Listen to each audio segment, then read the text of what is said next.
सोनपुर गांव में केशव नाम का एक गरीब मजदूर रहता था।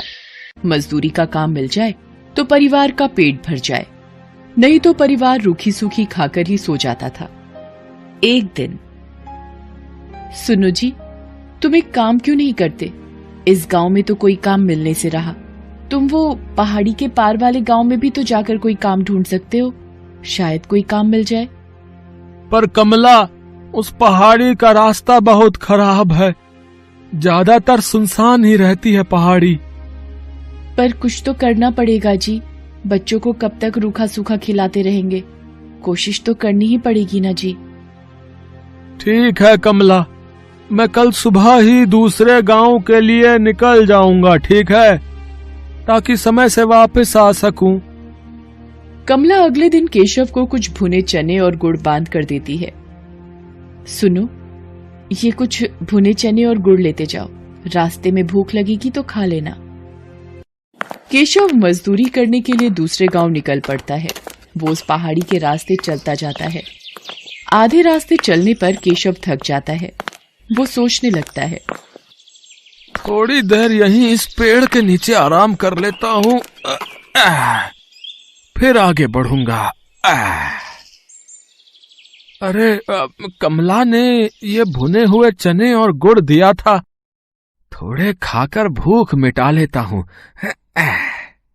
केशव जैसे ही चने और गुड़ खाने लगता है, एक चींटी उसके पास आती है। भैया, क्या थोड़े से गुड़ और चने मुझे दे सकते हो? मैं और मेरी बहनें भूखी हैं। हमने बहुत दिनों से कुछ नहीं खाया है।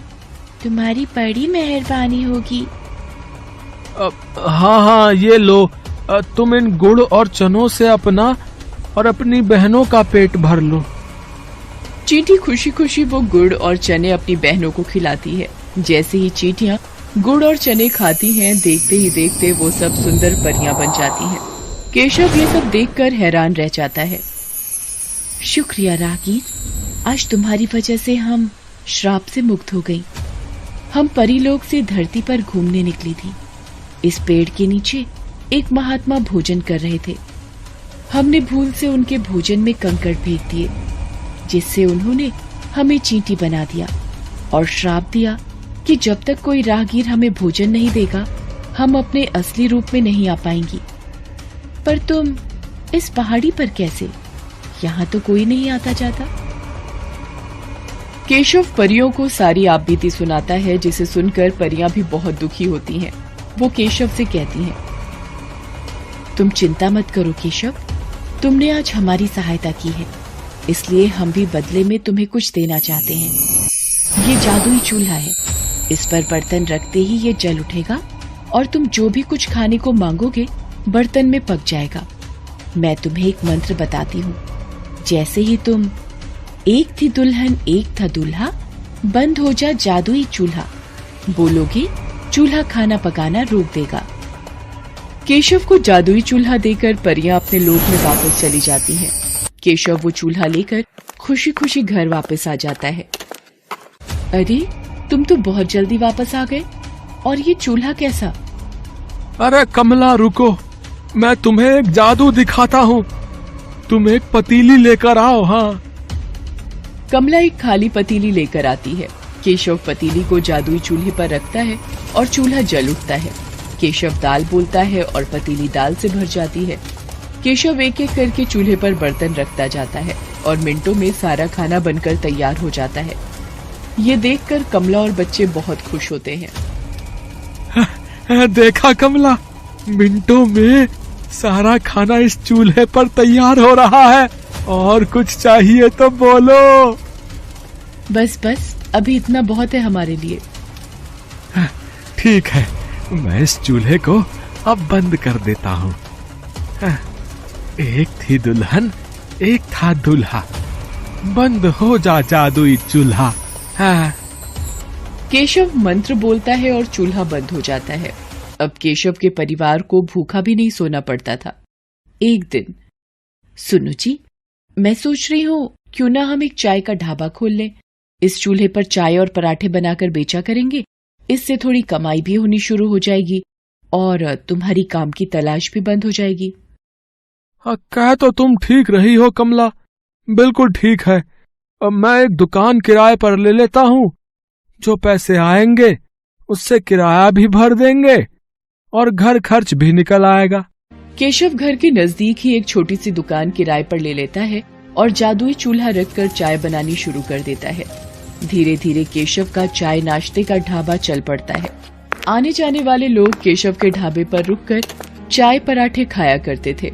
जिन गरीबों के पास पैसे नहीं होते थे, केशव उन्हें मुफ्त में ही खाना बांट दिया करता था। उसे अपनी गरीबी के दिन याद थे। धीरे धीरे केशव की गरीबी की हालत में सुधार होने लगता है।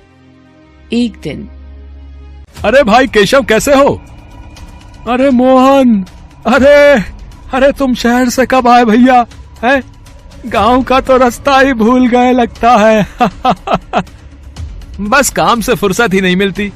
वो तुम्हारी भाभी को यहाँ गांव में कुछ काम था ना, तो 2-1 दिन के लिए आए हैं।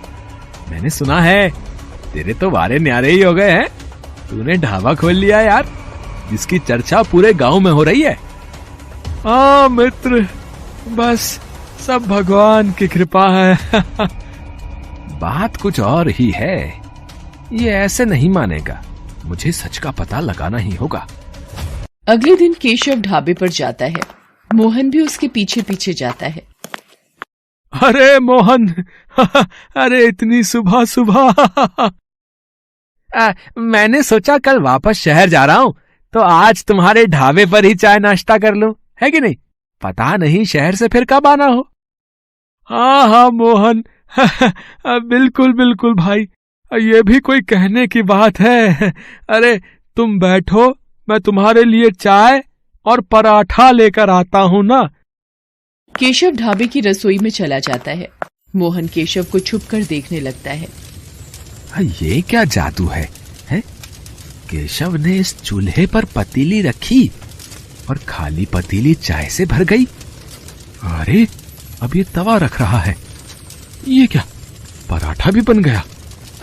ये तो कोई जादुई चूल्हा है। अच्छा, तो ये बात है।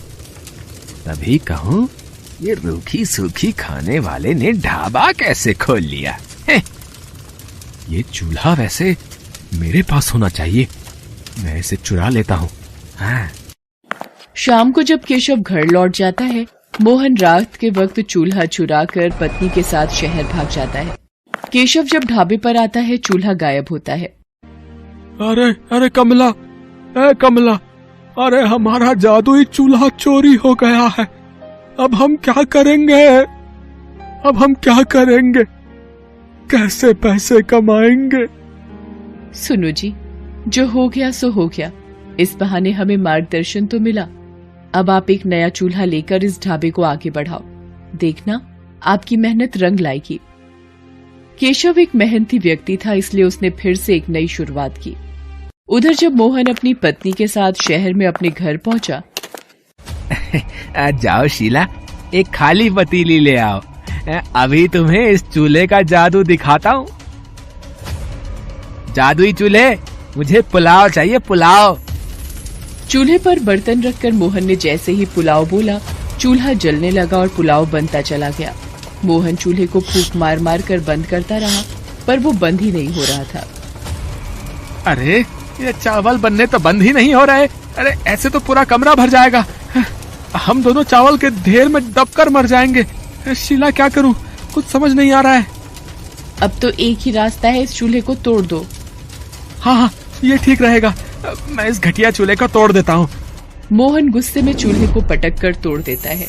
चूल्हे के 2 टुकड़े हो जाते हैं और जादू खत्म हो जाता है। चूल्हे की जगह मिट्टी का ढेर पड़ा रह जाता है। केशव को जादुई चूल्हे की मदद से काम मिल जाता है और वो मेहनत से पैसे कमाने लगता है, जबकि मोहन के हाथ में आकर जादुई चूल्हा मिट्टी हो जाता है। किस्मत भी उनका ही साथ देती है जो ईमानदार और नेक दिल होते हैं। चोर और मक्कार व्यक्तियों के हाथ सदा ही खाली रह जाते हैं। रामू और घनश्याम दोनों पड़ोसी थे। रामू एक गरीब मजदूर था, जबकि घनश्याम की गांव में परचून की दुकान थी। घनश्याम लालची स्वभाव का था। वो सामान में मिलावट करके बेचता था। एक दिन, घनश्याम भैया, आपने ये चने की दाल जो दी थी, गलाई नहीं गली।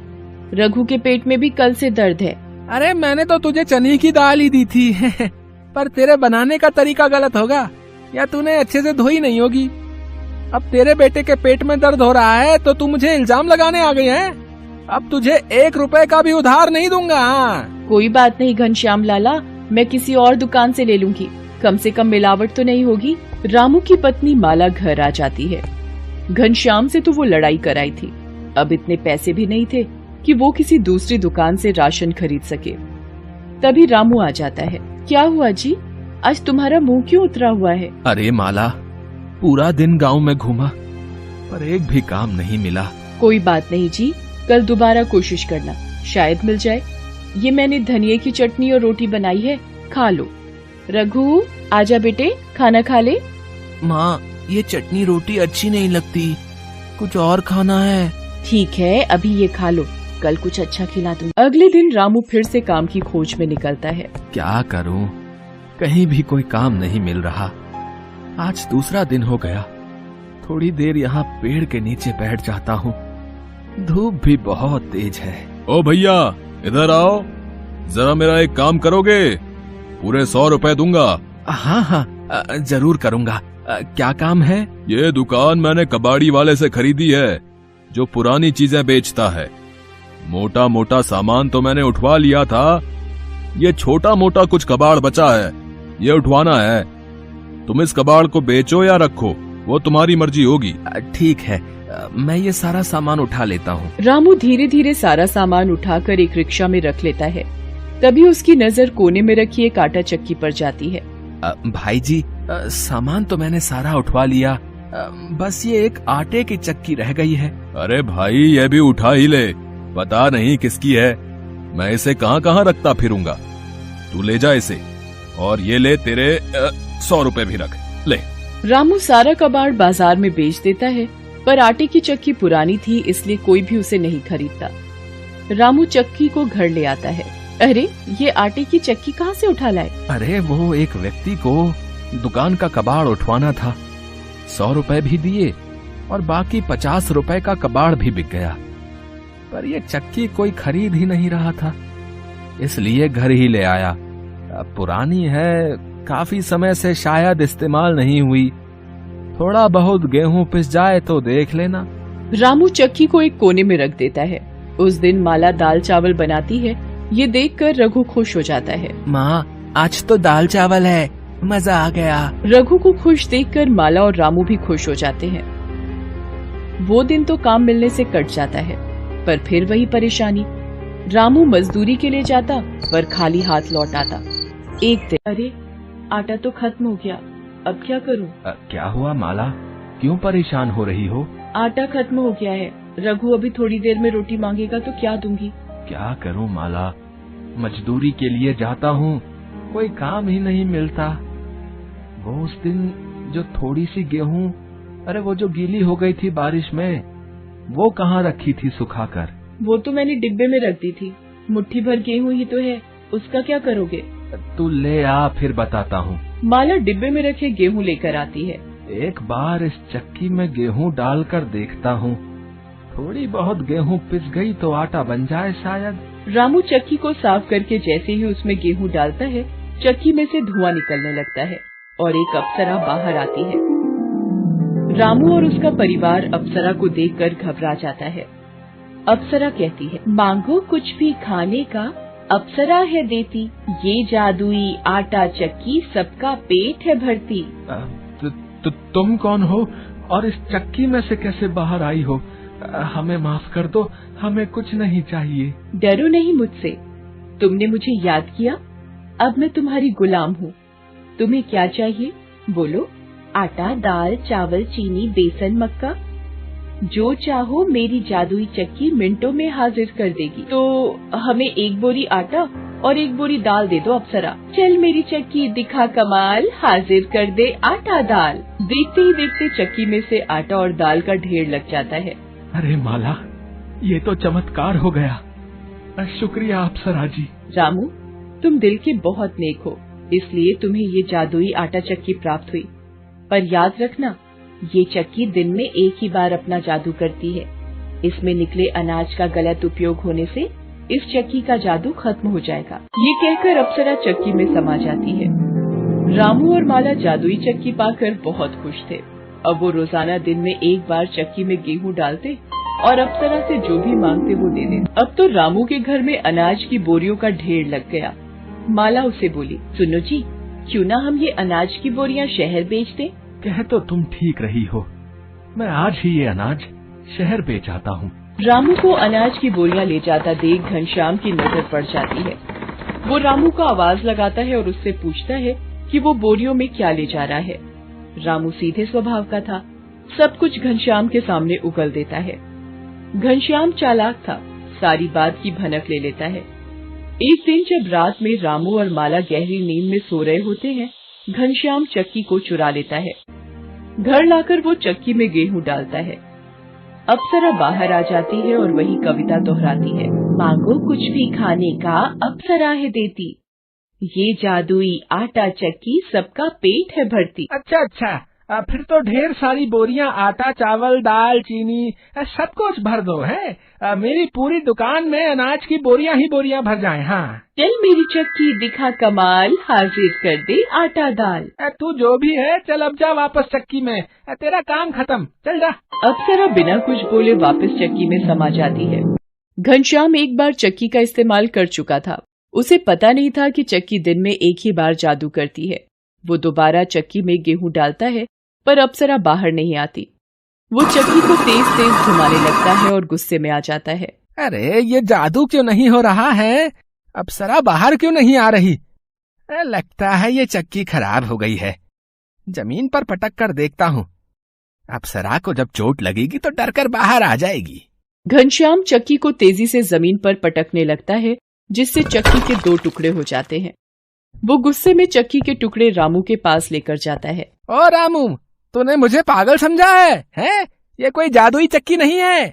अप्सरा मेरी पिटाई से डरकर भाग गई और ये देख, चक्की के भी 2 टुकड़े हो गए। चक्की की चोरी तुमने की थी। ये जादुई चक्की थी जो एक दिन में केवल एक ही बार अपना जादू दिखाती थी। तुमने लालच में आकर चक्की को ही तोड़ दिया। तुम एक बार मेरे से आकर कहते, मैं खुद ही तुम्हें ये चक्की कुछ दिनों के लिए दे देता, पर तुमने सब कुछ बर्बाद कर। अरे मेरा कुछ बर्बाद नहीं हुआ है? क्या बात कर रहे हो तुम? मेरे गोदाम तो मैंने अप्सरा से कहकर पहले ही भर लिए थे। मुझे अब साल भर कुछ करने की जरूरत नहीं है, समझे? आराम से कमाकर खाऊंगा मैं रामू। हाँ। चक्की के टूटने से रामू निराश तो था, पर अब वो अनाज को बेचकर कमाए धन से एक दुकान लेकर व्यापार करना चाहता था और मेहनत करके परिवार को पालना चाहता था। उधर जब घनश्याम गोदाम और दुकान का दरवाजा खोलता है, सारी अनाज की बोरियां गायब होती हैं। घनश्याम का पूरा गोदाम खाली होता है और दुकान से भी सारा सामान गायब होता है। घनश्याम अपना सिर पीट लेता है। जो बोरियां उसे अप्सरा ने जादुई आटा चक्की से दी थी, चक्की के टूटने से वो सब गायब हो गई और सारा जादू खत्म हो गया।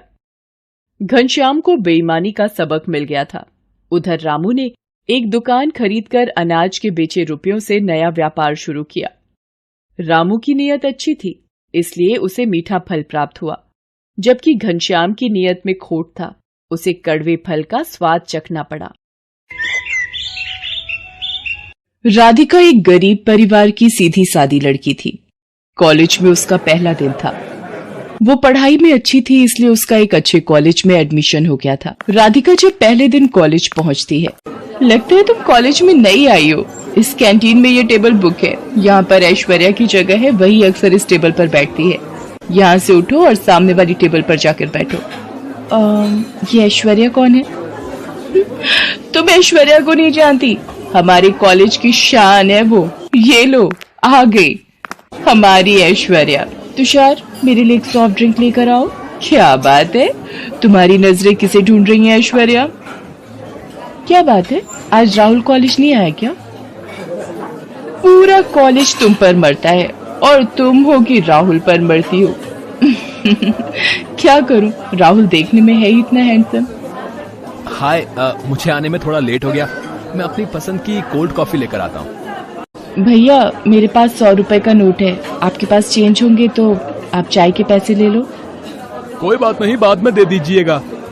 ये लीजिए 100 रुपए की चेंज मेरे पास है, एक कोल्ड कॉफी देना। थैंक यू, मैं कॉलेज के बाद आपको चेंज लौटा दूंगी। अरे कोई बात नहीं, इट्स ओके। अगर आप देना ही चाहती हैं तो मैं नेक्स्ट टाइम कॉफी पी लूंगा आपकी तरफ से। राहुल, अरे यार कब से तुझे ढूंढ रहा हूँ। ऐश्वर्या टेबल पर कब से बुला रही है। पता नहीं ये ऐश्वर्या भी ना रोज नया कोई ड्रामा शुरू कर देती। चल देखता हूँ अब ये क्या प्लान करने वाली है। वैसे मैंने आपको पहली बार कॉलेज में देखा है। What's your good name? जी मेरा नाम राधिका है। आज कॉलेज में ये मेरा पहला दिन है।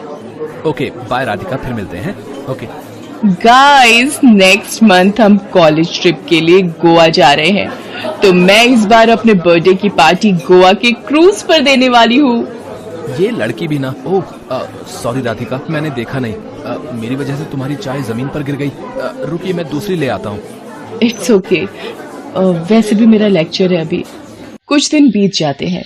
राहुल और राधिका अच्छे दोस्त बन गए थे। राहुल और राधिका को साथ में हंसते और बातें करते देख ऐश्वर्या को ईर्ष्या होने लगती है। क्या बात है राहुल, आजकल तुम राधिका के साथ बहुत समय बिता रहे हो।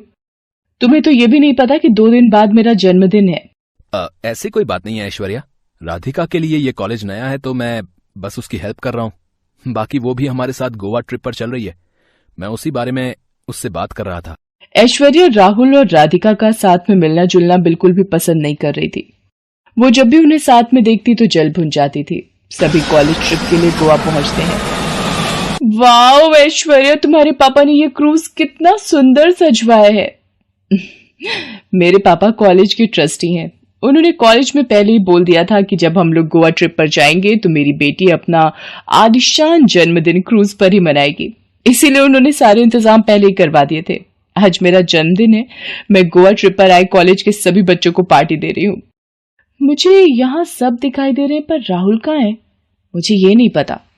उसने अभी तक मुझे बर्थडे विश भी नहीं किया है। राहुल को तो मैंने अभी राधिका के साथ उस तरफ जाते हुए देखा है। जब देखो तब राधिका राधिका। इस लड़की की वजह से आज राहुल के पास मेरा जन्मदिन मनाने तक का वक्त नहीं है। पर आखिर ये दोनों हैं कहाँ? आई लव यू राधिका, मैं तुमसे बहुत प्यार करता हूँ। मुझे तुम जैसी ही लड़की की तलाश थी। क्या हम दोनों मिलकर जिंदगी में आगे का सफर तय कर सकते हैं? राहुल, तुम्हारी जीवन संगिनी बनना तो मेरे लिए बहुत ही गर्व की बात है। I love you too Rahul. Rahul और राधिका की बातें ऐश्वर्या सुन लेती है और गुस्से में आग बबूला हो जाती है। राहुल सिर्फ मेरा है और मैं उसे किसी और का कभी नहीं होने दूंगी। मुझे इस राधिका की बच्ची का कुछ इंतजाम करना ही होगा, और वो भी आज रात की पार्टी में। रात के वक्त जब सब पार्टी में मगन थे, यही मौका इस राधिका का काम तमाम करने का। राधिका जल्दी आओ, वो देखो कितनी सुंदर शार्क मछली। कहाँ पर है ऐश्वर्या? मुझे तो कहीं नजर नहीं आ रही। थोड़ा नीचे झुको तब तुम्हें नजर आ जाएगी। ये एकदम से गायब हो जाती है। वो देखो वही फिर दोबारा नजर आई।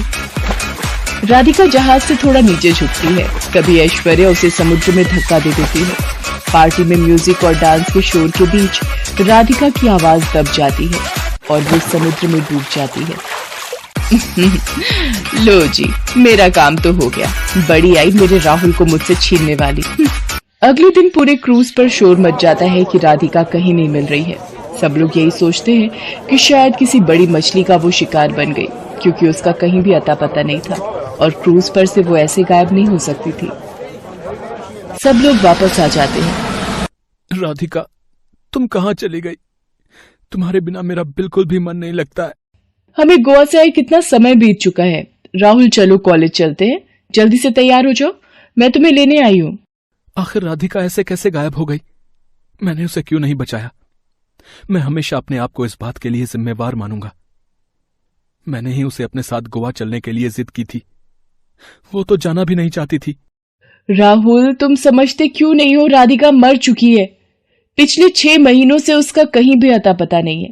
सारे गोताखोर हर तरफ ढूंढ चुके हैं, पर उसकी लाश तक नहीं मिली। अब तक उसे समुद्री मछलियों ने अपना शिकार बना लिया होगा।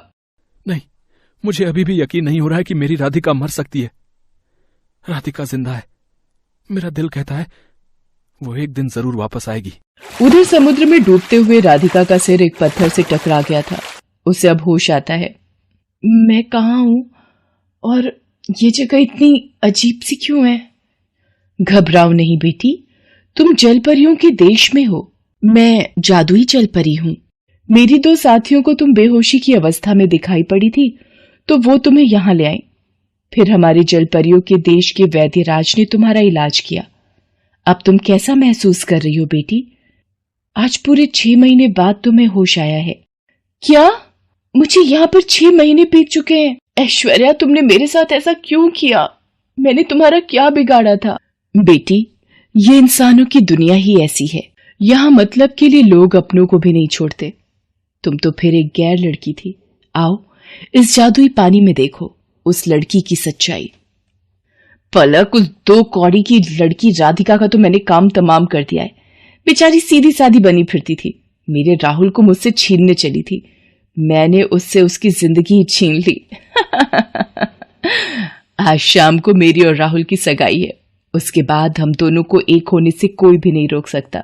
जलपरी, क्या आप मुझे एक बार मेरे राहुल का चेहरा दिखा सकती हो? हाँ राधिका, ये देखो। राधिका, तुम कहाँ चली गई? मैं ऐश्वर्या ये सगाई कैसे कर सकता? तुमने मुझसे वादा किया था तुम मुझे छोड़कर कभी नहीं जाओगी। तुम क्यों चली गई? लौट आओ राधिका, अपने राहुल के लिए। जादुई जलपरी, मेरी मदद करो। मुझे अपने राहुल के पास जल्दी पहुंचना है। कृपया करके कोई रास्ता बता दो जादुई जलपरी।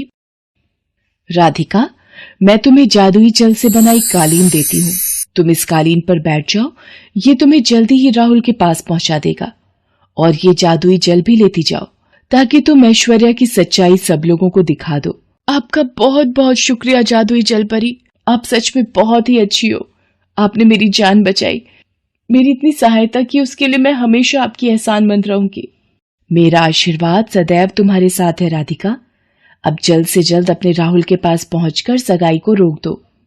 राधिका जलपरी से विदा लेती है और जादुई जल से बनी कालीन पर बैठ जाती है। वह कालीन हवा में उड़ने लगता है और उधर राहुल और ऐश्वर्या की सगाई की तैयारियां चल रही थी।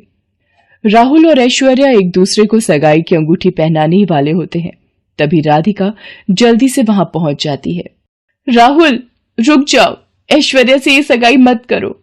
राधिका, तुम जिंदा हो। मैं जानता था तुम्हें कुछ नहीं हुआ होगा। मेरे साथ तुम्हारा प्यार जो था, फिर मुझे भला कैसे कुछ हो सकता था? वरना इस ऐश्वर्या ने तो मुझे कब का मार दिया था समुद्र में धक्का देकर। राहुल, ये लड़की झूठ बोल रही है। मैंने इसे कोई धक्का नहीं दिया था। ये तुम्हारी और मेरी सगाई को रोकना चाहती है। चलो राहुल, हमें देर हो रही है। राहुल, मेरे पास सबूत है जो तुम्हें और सबको बताएगा कि किस तरह से इसने मुझे समुद्र में धक्का दिया था। ये देखो। राधिका हवा में जादुई पानी उछालती है और एक दृश्य बन जाता है जिसमें सब कुछ सामने आ जाता है। ऐश्वर्या घबरा कर रोने लगती है। ऐश्वर्या, तुम्हें अपनी दोस्त कहते हुए भी मुझे शर्म आती है। तुमने मेरे प्यार, मेरी राधिका को मारने की कोशिश की। मेरी नजरों से दूर हो जाओ राधिका। मैं ऐसी मंडप में तुमसे सगाई करूंगा, सबके बीच। ऐश्वर्या, मैं चाहती तो तुम्हें पुलिस के हवाले भी कर सकती थी, पर मैं ये नहीं करूंगी। किसी के सच्चे प्यार को दूर करने का क्या नतीजा होता है, शायद अब तुम्हें समझ आ गया होगा। अगर ऐसा ही सच्चा प्यार तुम राहुल से करती तो तुम मुझे मारने की कोशिश न करती, बल्कि उसको अपने दिल से जीतने की कोशिश करती। और फिर उसी मंडप में राहुल और राधिका आपस में सगाई करते हैं। जादुई जलपरी की मदद से आज दोनों फिर से एक दूसरे का साथ पाकर खुश थे। हेलो दोस्तों, कैसे हैं आप सब? हमारी कहानियां देखने के लिए हमारे चैनल को सब्सक्राइब कीजिए।